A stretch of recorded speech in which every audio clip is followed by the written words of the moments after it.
संस्कृतस्य गंगा प्रवहति, देवोऽपि संस्कृतं कथयति।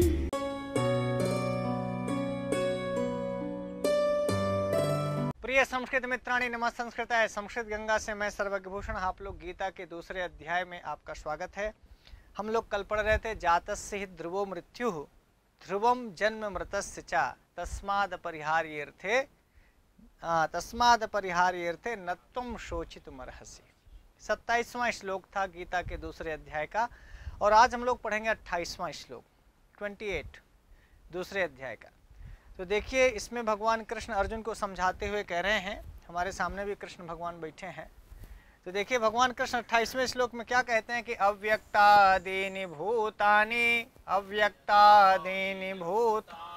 व्यक्त मध्यानि भारत अव्यक्त निधनान्येव तत्र का परिदेवना अव्यक्त निधनान्येव तत्र का परिदेवना। जोर से पढ़िए। अव्यक्तादीनि भूतानि व्यक्त मध्यानि भारत अव्यक्त निधनान्येव तत्र का परिदेवना भगवान कृष्ण अर्जुन से कहते हैं तत्र ऐसी स्थिति में का माने क्या, परिदेवना क्या शोक करना है। परिदेवन करते हैं कष्ट को, शोक को।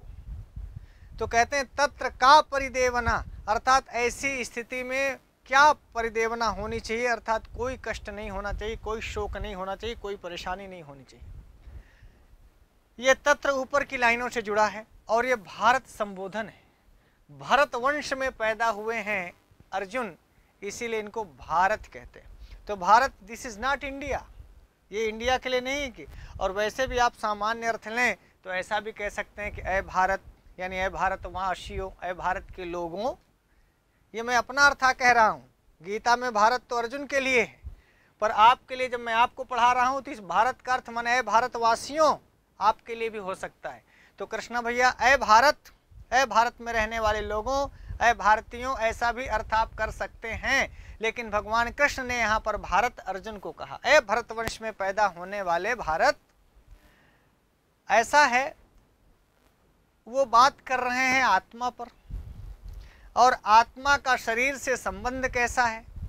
हमारा आपका शरीर है, इसमें आंखें हैं, नाक है, कान है, जिह्वा है, वाणी है, हाथ है, पैर है, पेट है, पीठ है ना, बहुत सारी चीजें हैं। और इन सब को मिला के ये एक शरीर है, यह एक शरीर है। और यही शरीर संसार में व्यक्त हो रहा है। अब देखना, थोड़ा ध्यान से सुनना, परीक्षा की दृष्टि से भी और जीवन की दृष्टि से भी। गीता सिर्फ इसलिए ना पढ़िए कि हाय राम मेरी परीक्षा में है, एलटी में है, कि प्रवक्ता में है, कि पीजीटी में है। इस दृष्टि से भी पढ़िए कि आप जीवन में हैं। जिसके पास भी जिंदगी है, भगवान ने जीवन जीने को जिनको दिया है, उन सबको गीता पढ़नी चाहिए। समझ लीजिए, जीवन की संजीवनी है गीता। आपको जिंदगी जीने के लिए संजीवनी बूटी है, जिसको लक्ष्मण सूंघ करके जिंदा हुए थे। तो हर व्यक्ति गीता को पढ़ करके उसी प्रकार से पढ़े। इन्होंने कहा भूतानि माने प्राणी, भूत माने प्राणी होता है, भूत माने भूत प्रेत नहीं। संस्कृत में भूतम माने प्राणी। तो भूतानि बहुवचनांत हो गया कि बोले सारे प्राणी, भूतानि माने सभी प्राणी अव्यक्त थे इस संसार में। भगवान कृष्ण कहते हैं कि जब इसका आदि था, आदि माने शुरुआत, प्रारंभ में। तो आदि नहीं समझ गए, अव्यक्त। इसमें देखिए दो शब्द हैं, एक शब्द है अव्यक्त और दूसरा है आदि। आदि शब्द का रूप चलाएंगे तो आदि, आदिनी, आदिनी बनेगा ना बहुवचनांत में। तो आदि शब्द का जब बहुवचनांत कर देंगे तो क्या बन जाएगा? हाँ, गड़बड़ा गया, ये आदिनी ना, आदिनी। तो अव्यक्त आदिनी, तो आदि में सारे भूत यानी सभी प्राणी अव्यक्त थे। लाइन क्लियर हो गई क्या? ए भारत, ए भरतवंश में पैदा होने वाले अर्जुन, सभी प्राणी, तुम भी, हम भी, भीष्म भी, द्रोण भी, दुर्योधन भी, कृपाचार्य भी, अश्वत्थामा भी, सभी प्राणी। अब तो महाभारत के युद्ध समय की बात है इसलिए मैं उनका नाम ले रहा हूं। ये सब अव्यक्त थे आदि में। मान लीजिए आप कृष्णा भैया कै साल के हुई हो, 31 के हो गए, तो आप 32 साल पहले यहां पर अव्यक्त थे कि नहीं? धरती में आप 31 साल के आप हैं, तो 31 साल पहले माने आदि में, शुरुआत में सृष्टि तो थी। आपके दादा बाबा रहे होंगे, आप नहीं थे। यानी 31 साल पहले जो आपकी शुरुआत थी, आदि था, उसमें आप अव्यक्त थे। हाँ या ना बोलिए। और जो आप वीडियो सुन रहे हैं, कोई 40 साल का होगा तो 40 साल के पहले आप अव्यक्त थे कि नहीं थे? अव्यक्त माने दिखाई नहीं पड़ रहे थे, आपका शरीर नहीं था। आपके पिताजी भी 60 साल के होंगे मान लेते हैं, तो 61 साल पहले माने 60 साल पहले आपके बाप अव्यक्त न थे। तो ये लाइन समझना, अव्यक्त आदीनि भूतानि। भगवान कृष्ण बड़ा सुंदर समझा रहे हैं अर्जुन को कि अर्जुन वाह, ये बताओ तुम कै साल के हो? तो अर्जुन भी कहा होगा 25 साल, 26 साल, 28 साल, जैसे साल का रहा हो महाभारत के युद्ध के समय अर्जुन। तो बोले कि 28 साल पहले तुम थे क्या? नहीं थे। भीष्म पितामह मान लो 80 साल के रहे होंगे, तो 80 साल पहले भीष्म पितामह अव्यक्त थे कि नहीं थे? सृष्टि के लिए, इस संसार के लिए, इस जगत के लिए, इस सृष्टि में आदि में आप अव्यक्त रहते हैं। और व्यक्त होते हैं मध्यानि, मध्य में। ऐ भारत, मध्य काल जब आता है, माने एक जैसे आपके, मान लीजिए आपकी ये जिंदगी है, आपकी ये जिंदगी है, मान लो जीवन की लाइन है।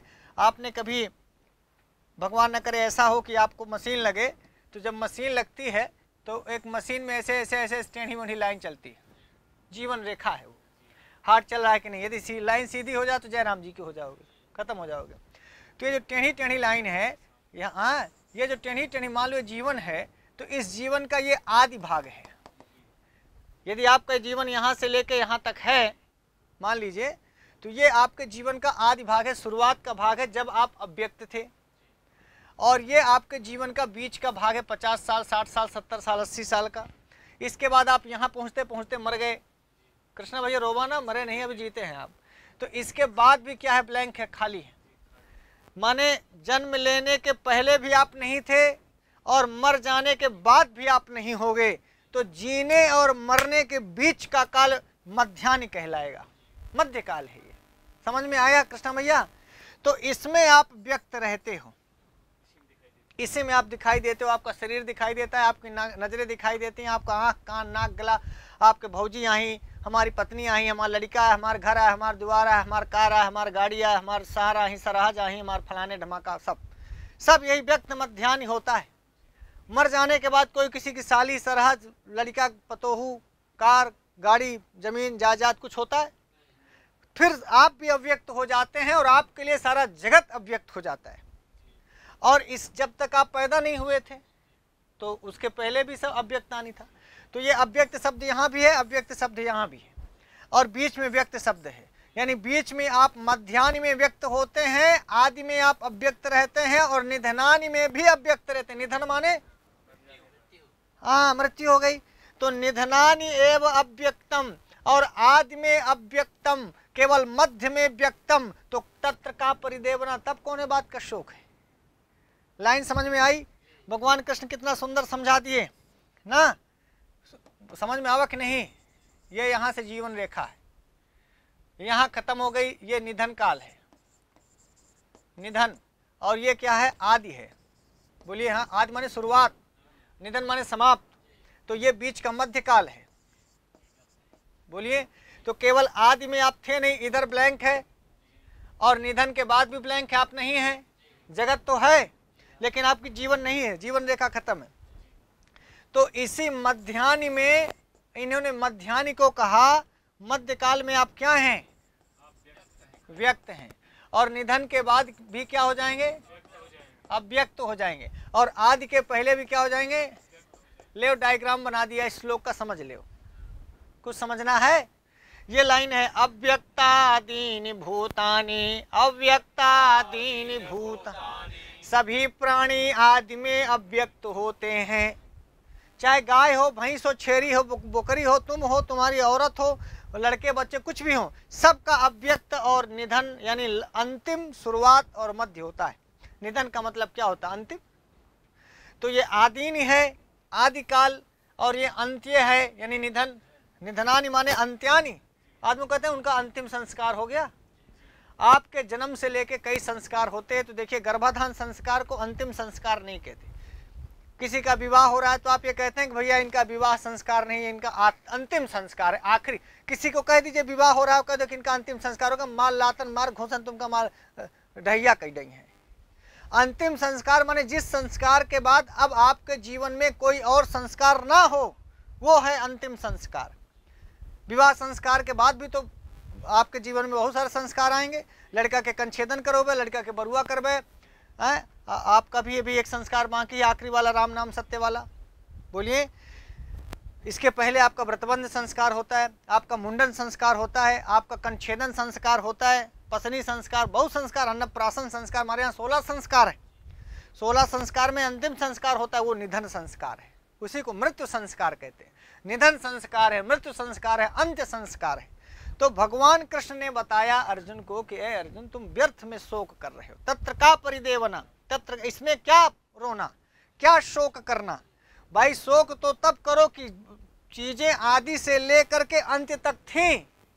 भगवान ने कहा ना आदि में थी ना अंत थी में थी, बीच में बस लुप लप हुए हो तुम 50-60 साल के लिए, 70 साल के लिए, 80 साल के लिए। 90 साल पहले भी नहीं थे, 90 साल बाद भी नहीं रहोगे। तो जब तुम 90 साल बाद थे ही नहीं, तुम्हारे भीष्म पितामह, जिस भीष्म पितामह के लिए तुम भिभिया रहे हो, रो रहे हो, वो भीष्म पितामह 80-90 साल पहले थे ही नहीं।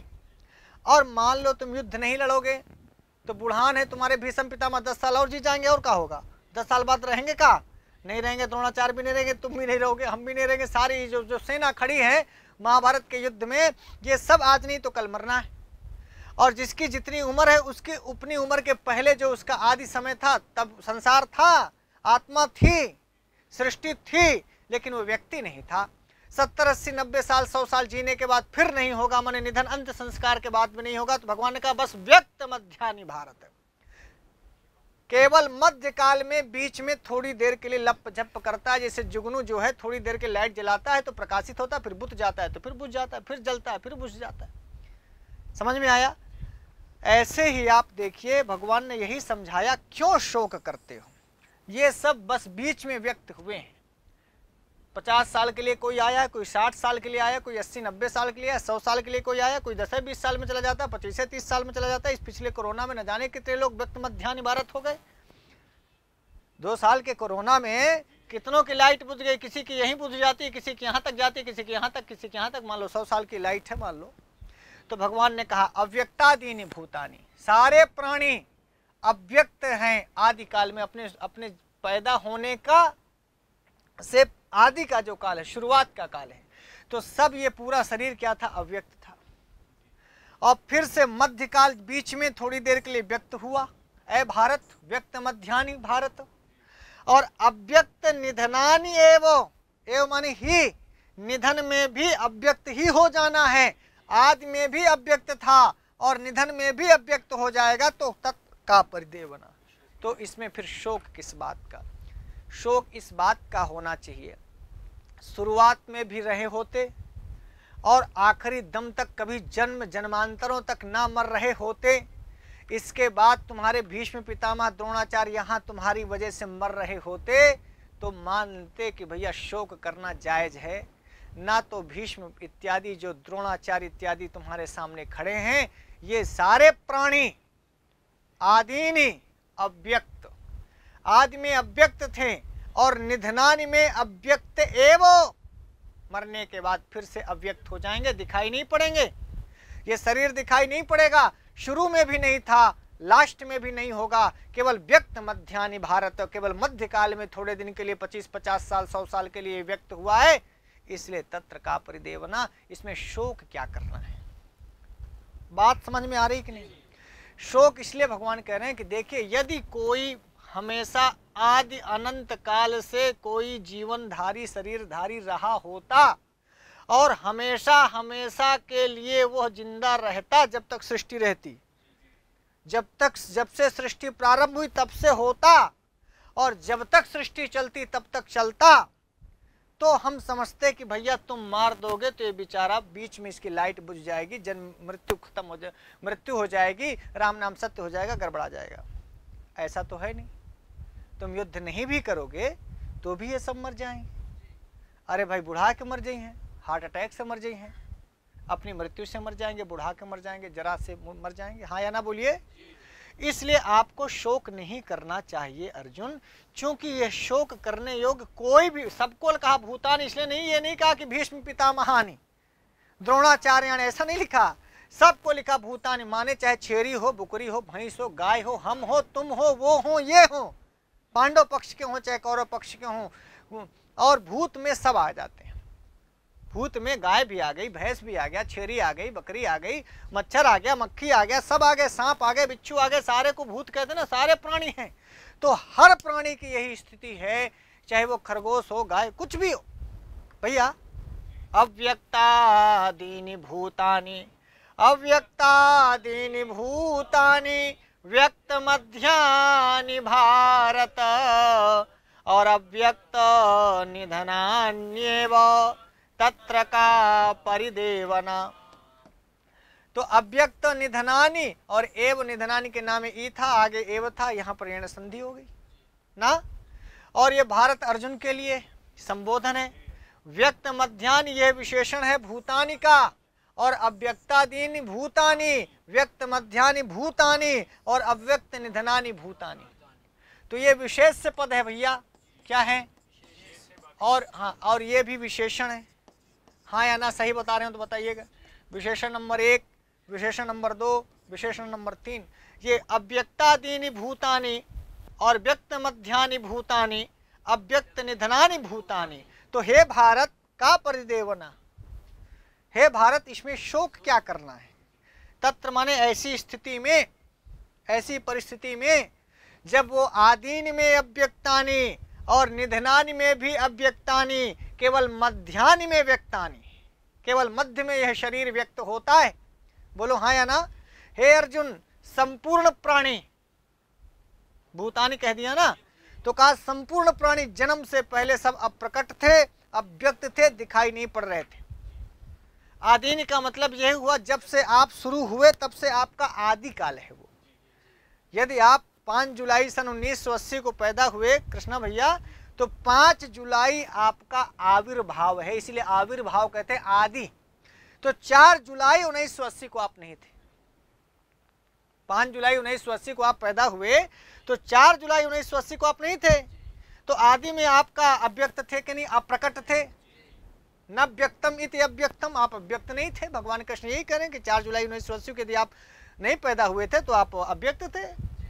अब 5 जुलाई से आप व्यक्त हो गए, और मान लीजिए कै साल जीवे बतावा तो हम जोड़ के बता दें। 80 में आप पैदा हुए हैं, 2022 चला है, 2050 तक कर दें कि 60 कर दें?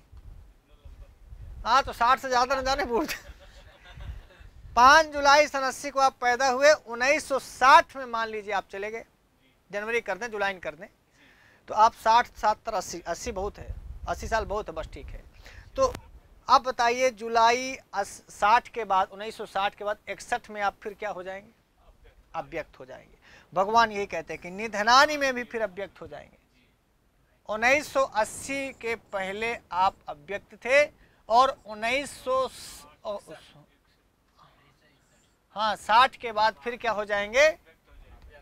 हाँ नहीं, 1960 नहीं, 2060, हाँ गड़बड़ा जाएगा। 1980 के पहले आप अव्यक्त थे, और 2060 के बाद फिर आप अव्यक्त हो जाओगे। तो ये जो मध्यकाल है, इसी मध्यकाल में लिखा है व्यक्त मध्यानि, इसी में आप प्रकट होते हैं। तो व्यक्त अव्यक्त का अर्थ समझ गए। और अव्यक्त निधना, मरने के बाद फिर आप अप्रकट हो जाएंगे, अप्रकट हो जाने वाले हैं, यानी दिखाई नहीं देंगे, आप अव्यक्त हो जाएंगे मरने के बाद। केवल बीच में ही फिर प्रकट होते हैं। जितने काल का आपका 50 साल, 60 साल, 70 साल, 80 साल का जो जन्म होता है, उसी में आप व्यक्त मध्यान्ह। तो ऐसी स्थिति में तत्र क्या शोक करना, तत्र का परिदेवना, तत्र का परिदेवना। जो चीज पहले भी नहीं थी और जो चीज बाद में भी नहीं होगी, तो 20 वर्ष के लिए 50, 60, 70 साल के लिए क्या क्रोध करना। कोई 70 साल में चला गया, कोई रविंद्र जैन कै साल जी वो 80 साल में चले जाइए, कोई 40 में चला जाता है, कोई 30 में, जैसे विवेकानंद जल्दी चले गए, आदि शंकराचार्य जल्दी चले गए, भगत सिंह जल्दी चले गए, चंद्रशेखर आजाद जल्दी चले गए। तो ऐसा नहीं कि उम्र कम मिली है, लोग 23 साल में भी मर गए तब भी आज तक उनका नाम लिया जाता है, और कोई 100 साल तक जिया और मर गया उसका कोई नाम नहीं जानता। तो बात सिर्फ ये नहीं होती कि कितनी लंबी उम्र आपको मिली, पर जो उम्र आपने जी, जो आयु आपको मिली, उसमें आपने किया क्या, ये मजेदार बात होती है।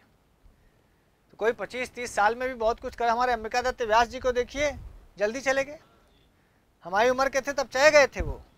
तो 42 साल में, 41-42 साल में अंबिका दत्त व्यास संस्कृत जगत में वो कर गए कि जो आप संस्कृत का बहुत बड़ा प्रोफेसर 100 साल जीता है, कुछ नहीं कर पाता। क्षमा कीजिए, कोनो प्रोफेसर सुन रहा तो गरिया हुआ है ना, गरिया आएंगे तो क्या करेंगे। पर आप ये जाने कि कुछ लोग कम जिंदगी पाए, ऐसे में विवेकानंद का आप नाम ले सकते हैं, आदि शंकराचार्य का नाम ले सकते हैं, भगत सिंह, बहुत सारे लोग, बहुत महान विभूतियां जो कम उम्र के थे, लेकिन व्यक्त मध्यान्ह में मध्यकाल उनका छोटा था, लेकिन वो अपने पहले अव्यक्त थे, निधन के बाद भी अव्यक्त हो गए, शरीर अप्रकट हो गए, लेकिन अपने कार्यों से, अपने यश से, अपने कीर्ति रूपी अपने कार्यों से अभी भी जीवित हैं। तो बस भगवान ये कहना चाहते हैं कि हे अर्जुन, जब तुम्हारा शरीर पहले भी नहीं था और मरने के बाद भी नहीं होगा, तो फिर थोड़ी देर के लिए व्यक्त हुआ है, ऐसे में तुम्हें शोक नहीं करना चाहिए। अर्थात कुछ लोग मरने के बाद भी हमेशा हमेशा अपने कार्यों से, अपने पराक्रम से जीवित रहते हैं, अपने किए गए उपकारों से राष्ट्र के प्रति, समाज के प्रति, लोक के प्रति कल्याणकारी कार्यों के द्वारा लोग जीवित रहते हैं, समझ गए। तो इसलिए शरीर छूट सकता है, और वो आत्मा की बात जो भगवान कर रहे हैं वो पहले भी व्यक्त थी, मध्य में भी व्यक्त थी, निधन के बाद भी व्यक्त है।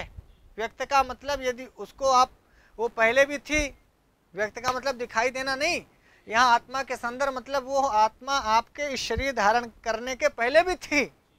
जब आपने शरीर धारण किया तो भी इसमें आत्मा है, जब आपका शरीर छूट जाएगा तो भी आत्मा रहेगी। तो उस, यह केवल शरीर के संदर्भ में भगवान कह रहे हैं, ये केवल शरीर के संदर्भ में कह रहे हैं कि अव्यक्तादीनि भूतानि, क्या भूतानि शरीराणि, भूतानाम शरीराणि अव्यक्तादीनि, और सभी प्राणियों का शरीर मध्यकाल में व्यक्त है और सभी प्राणियों का शरीर निधन के बाद फिर से अव्यक्त है। इसलिए शरीर के लिए शोक नहीं करना है, और आत्मा कभी मरती नहीं, आत्मा मरता नहीं, ऐसा बोले, आत्मा शब्द पुल्लिंग है, आत्मा मरता नहीं और आत्मा जन्मता नहीं, इसीलिए मरता नहीं।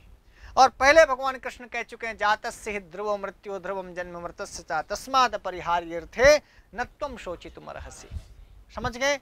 तो इसमें से जो भी सवाल बन सकता है कि भाई भूतानि ये विशेषण है, अव्यक्तादीनि व्यक्त मध्यानि ये सब विशेषण है, और ये भूतानि विशेष पद है, भारत अर्जुन को कहा गया, तत्र का पर ये भगवान कृष्ण का वचन है, दूसरे अध्याय का है गीता के, और अर्जुन को संबोधित करके भगवान कृष्ण ने इस बात को समझाने की कोशिश की है। और मैं भी आपको इस संस्कृत गंगा चैनल के माध्यम से यही समझाने की कोशिश करता हूँ कि जब तक आपका मध्यकाल व्यक्त है, उसमें कुछ ऐसा करिए कि आपको भी लोग विवेकानंद की तरह, चंद्रशेखर आजाद की तरह, भगत सिंह की तरह आपके कार्यों से आप जाने जाएं। हो सकता है शरीर का कोई भरोसा नहीं भैया, हर साल कोरोना आता है, कभी भी आपके जाने की खबर आ सकती है, हमारे जाने की खबर आ सकती है, कोई अजर अमर होके आया नहीं है, आज है कल नहीं भी रह सकते हैं, ऐसा कौन जानता है कि मरने की कोई तिथि थोड़ी निश्चित होती है। अब तो आजकल डॉक्टर गर्भकाल में पेट टटोल करके बता सकते हैं कि फला तारीख को बच्चा हो सकता है, लेकिन जाने की तिथि आज तक कोई डॉक्टर बताया नहीं कि भाई साहब काल इतने बजे मर जाएंगे। बहुत बड़े योगी ऋषि महर्षि अपने मृत्यु काल को देख पाते हैं, ये उनका सौभाग्य है, लेकिन कम से कम हमारे आप जैसे लोग तो मरने भर नहीं निश्चित है। इसलिए ये समझिए कि आज सोए कल जगेंगे कि नहीं जगेंगे, हमारा व्यक्त मध्यान्ह कितना है, मध्यकाल हमारा कितना, कौन जानता है। क्या 100 साल भगवान से सर्टिफिकेट लेके थोड़ी आए हैं कि नहीं हम 80 साल जिएंगे। अब थोड़ा बुढ़ापे में नाती के मुंह देख ले तब फिर दर्शन करब, तुम दर्शन करे लायक रही हो तुम न करी हो। बहुत सारे लोग ऐसे कहें कि नहीं चौर धाम जाएंगे, फलाने जाएंगे, गंगोत्री जाएंगे, जगन्नाथ धाम जाएंगे, कहीं नहीं गए, फिर चले गए एकदम में ऊपर चले गए। तो इसलिए जब भी आपको समय मिले तो आपका व्यक्त मध्यान्ह, भारत रविंद्र जैन आपको बता रहे हैं, हाँ ये सोच रहे हैं कि नहीं ब्याह तब करेंगे जब नौकरी पाओ, जब नौकरी पाओ ब्याह करवा, कहा पता लड़का हो के तब बुढ़ाई दा लड़का ना हो। इसलिए आपका मध्यकाल कितना है वो सही समय पर सही संस्कार करें। अपने ढंग से किसी चीज़ को नहीं जोड़ना चाहिए कि हम ये कर लेंगे तब ये करेंगे। इस प्रकार की सब बातें बेवकूफ़ी होती हैं। भगवान कृष्ण अर्जुन को समझा रहे थे, मैं भी आपको ये समझा रहा हूँ। आज के लिए इतना ही, हम फिर नई वीडियो के साथ मिलेंगे, तब तक के लिए नमस्कार।